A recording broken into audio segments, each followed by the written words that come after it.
On behalf of All India Trinamool Congress, I rise to speak on the demands for grants under the Ministry of Education for the year 2024-25.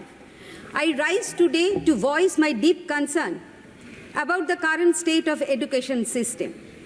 The government policies have not only failed to uplift the educational standards of our nation, but have also systematically eroded the foundational principles that ensure equal opportunity and holistic growth of our students. The importance of education cannot be overstated. Yet our nation has consistently underfunded this crucial sector, while the countries like China, Japan, South Korea invested heavily in education decades ago. Our India, our country, remains hesitant despite the Kothari Commission's recommendation in 1964 to increase educational expenditure to 60% of GDP. Our budget has never exceeded 3.5%. The National Education Policy 2020 reiterates this need, yet the government has shown little commitment to achieving it. Free and compulsory education is a fundamental right under our Constitution. However, public expenditure on education has touched new lows, dropping to 2.7% under the Modi government. The inadequacies in our education system are glaring. Despite the imposition of a 4% education and health cess since 2019, which now funds 70% of all education spending, our education sector remains underfunded and overburdened. India has around 50,000 colleges and 1,100 universities, half of which are private. While enrollment has increased, the quality and uniformity of education have not kept pace. The ASER 2023 quote, Beyond Basics, unquote, report highlights that 25% of students aged 14 to 18 in rural India struggle to read even class 2 level text materials fluently in their native language. The budget neglects research and development, with only 3 Indian universities in the top 200 globally. Without substantial investment, our institutions struggle in the global arena, risking a brain drain. The budget also fails to prioritize skill development program, crucial for aligning educational outcomes with market needs. Inequitable access to higher education remains a concern, with inadequate enhancement to scholarship and financial aid. The failure to fund public institutions creates a fertile ground for privatization, widening the gap between the rich and poor. I stand to highlight the crisis of student suicide in Kota, where around 250,000 students suffer intense schedules and immense pressure. Out of 1 million JEE aspirants, only 10,000 make it to IIT. And for NEET, 2 million vie for 1,40,000 medical seats. The odds are scary and the stress is unbearable. The commercialization of coaching in Kota, valued at $500 million, adds to the problem. Misleading advertisement and isolating living conditions create a toxic mix of competition and loneliness. I would like to draw the attention of this House regarding NEET scam. The future of students across the country are in dark. Central government and the Minister of Education remains silent in this grave situation, in these important issues. I would like to request the Minister to take action to solve this problem. Sir, the West Bengal Assembly recently passed a resolution leveling NEET UG as an education scam, a claim that highlights the significant problems plaguing this exam under National Testing Agency. The inconsistent administration of NEET UG has had a detrimental impact on students and the medical community.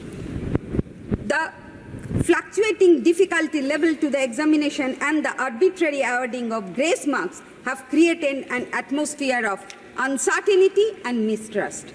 I in light of these issues, I would like to request the Honorable Education Minister to consider reinstating the state's previous joint entrance medical examination as proposed by the West Bengal Assembly. Sir, this would restore a sense of fairness and transparency. The systematic revision of our school textbooks under the current government poses a threat to our children's education and intellectual integrity. In 2018, the then Minister Satyapal Singh declared Darwin's theory of evolution, quote, scientifically wrong, unquote, and called for curriculum changes. By 2021-22, Darwin's theory was removed from class 9 and 10 syllabi. By 2022-23, it was removed from textbooks. Millions of students now lack formal education on a foundational theory of modern biology. Deleting chapter on significant Muslim rulers and their contribution from the NCERT's curriculum, omitting reference to events like the 2002 Gujarat riots, and altering narratives around Gandhi's assassination and promoting mythological theories over scientific ones have been widely criticized by academicians, with 33 academicians, including political scientist Yogendra Yadav and Suhas Palsikar, demanding the removal of their names from the current textbooks in 2023. These changes are leading to intellectual stagnation, political manipulation, and are targeting the intellectual vega of Indian students. So the past decade under the BJP-led NDA regime, budgetary allocation have significantly decreased. The Department of School Education and Literacy's share of the budget halved from 3.16% in 2013-14 to 1.53% in 2024-25. Government schools declined from 15,51,000 in 2018-19 to 14,89,115 in 2021-22, with private schools rising, creating accessibility issues for marginalized communities. An acute shortage of teachers exists, with 10 lakh vacancies out of 62.71 lakh sanctioned posts. Marginalized sections like scheduled castes, scheduled tribes, and minorities faced declining gross enrollment ratios at all levels. Without education, how is the government planning to ensure education for all?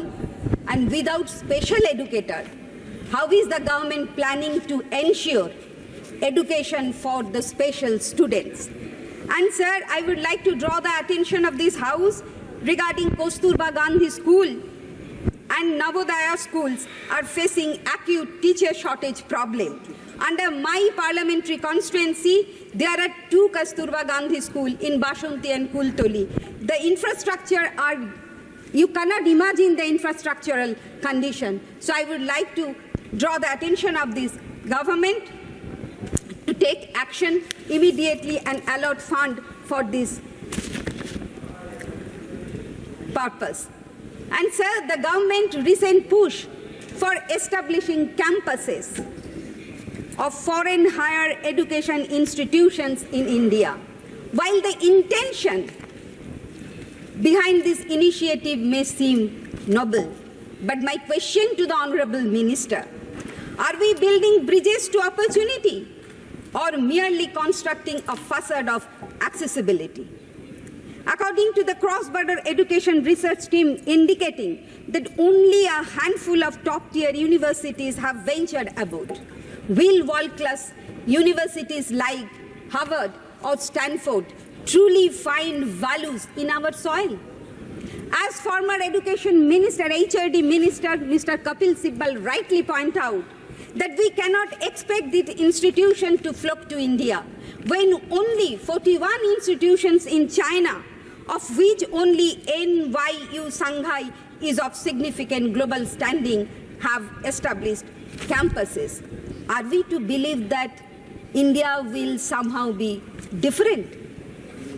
Kapil Sibbal's observation that foreign universities will, quote, serve not the needs of education but the poor, but the rich, unquote, resonates deeply. Moreover, the very notion of becoming a Vishwaguru, while inviting foreign institutions undermining our rich educational heritage. We cannot allow our rich traditions rooted in millia of knowledge to be overshadowed by foreign influences. The great universities of Nalanda, Takshila, and Kavi Guru Rabindranath Thakur's Vishwa Bharati in Shantiniketan, West Bengal, once attracted scholars from around the world, not through the attraction of foreign campuses, but through the depth of knowledge and wisdom they offered. Sir, are we now abandoning this legacy in pursuit of fleeting recognition on the global stage? Sir, finally, I would like to draw the attention of this House. Sir, मुझे ये मौका मिला 10 साल उस parliament में उस सदन का बैठने के लिए, ये मुझे मेरा ये आशीर्वाद मेरा क्षेत्र का लोगों ने ही दिया। उस सदन का जो कॉरिडोर है उसके सामने एक नोटिस ऑफिस है सर, उस नोटिस ऑफिस के ठीक बिल्कुल सामने एक टूटा फूटा वुडन फर्नीचर के ऊपर एक पेंटिंग है।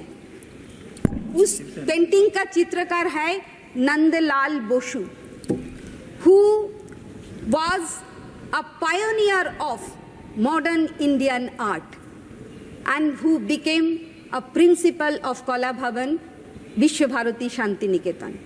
सर, मुझे एजुकेशन मिनिस्टर से ये बोलना है, आप मुझे उस पिक्चर को अगर सम्मान नहीं दे सकते, मान नहीं दे सकते, वो इतना कूड़े अंधकार में पड़ा है सर, उसके ऊपर धूल जमा हुआ है, तो मुझे मिनिस्टर से इस इतना बड़ा सदन में अगर उनके लिए रखने के लिए एक जगह नहीं मिलता है, गवर्नमेंट ऑफ वेस्ट बंगाल को दे दीजिए, हम उसे आर्ट गैलरी में रखेंगे, उसको मान देंगे। और सर, इस गवर्नमेंट में तो कुछ सम्मान नहीं देता, हेरिटेज को नहीं रखता है। हम लोग ये सोचते, एक मिनट सर, हम लोग ये सोचते बड़े को प्रणाम करके हम जाए शुभकामनाएं। इस सदन का जो गांधी जी का स्टैचू था, बाबा साहब आम्बेडकर का स्टैचू था, वो तो हटा दिया, फिर उनको पुनः स्थापित कर दीजिए जो इस ट्रेडिशन को हम ले सके। थैंक यू सर, धन्यवाद।